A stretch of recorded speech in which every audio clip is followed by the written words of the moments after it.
Três pontos. Olá a todos!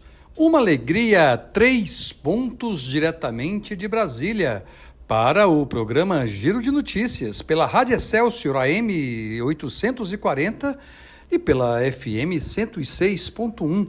Um grande abraço a todos que nos acompanham pelas ondas do rádio e também pelas redes sociais, pelo YouTube. Um abraço especial aos meus companheiros de estúdio Igor Guimarães, Luiz Henrique, Liven Paula e todo o time de craques da área técnica que fazem este programa. O primeiro ponto é a divulgação, ainda no final da noite de ontem, quarta-feira, das novas regras para a área de transportes.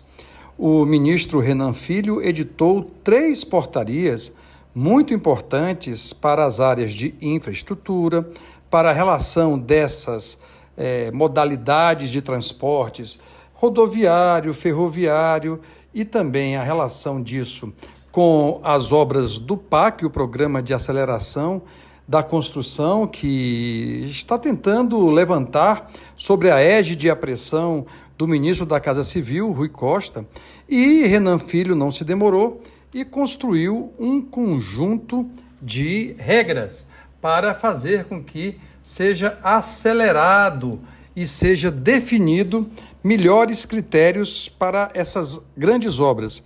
Tem, inclusive, uma preocupação ambiental, pois o governo não quer perder essa pegada, respeitando alguns acordos realizados com a sociedade civil e também com os órgãos de controle, como o IBAMA.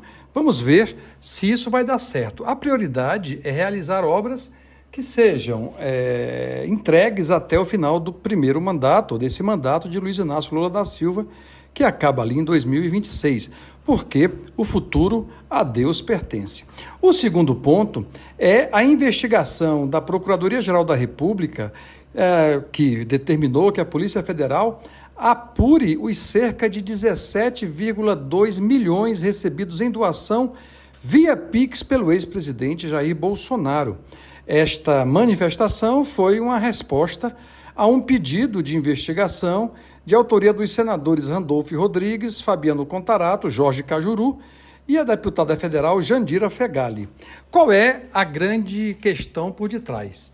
O Bolsonaro recebeu doações por meio de Pix para estabelecer uma série de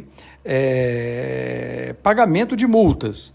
Os parlamentares dizem que é muito provável, e ninguém sabe disso por enquanto, que tenha sido um instrumento para financiar atos golpistas. E as movimentações bancárias, portanto, concluiu a PGR, devem ser investigadas a fundo para que se possa fazer a análise da investigação. É claro que a vida de Bolsonaro não está fácil e é uma lição para quem deixa o poder.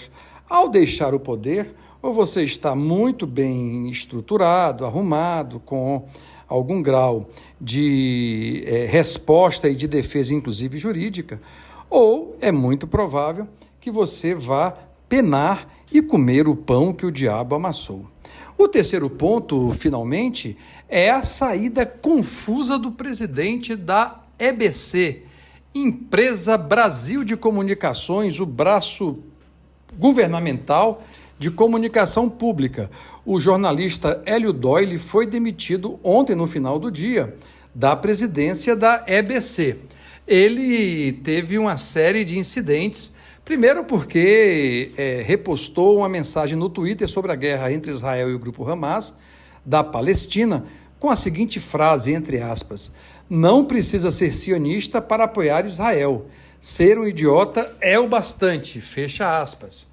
Depois, ele deu uma entrevista na semana passada ao jornalista Igor Carvalho, não é o nosso craque Igor Guimarães, e disse em público, e foi divulgado, que o seu chefe, o ministro Paulo Pimenta, havia o pressionado para a demissão do jornalista Luiz Carlos Braga, após esse apresentador negar uma entrevista, ou negar numa entrevista, a existência da ditadura militar.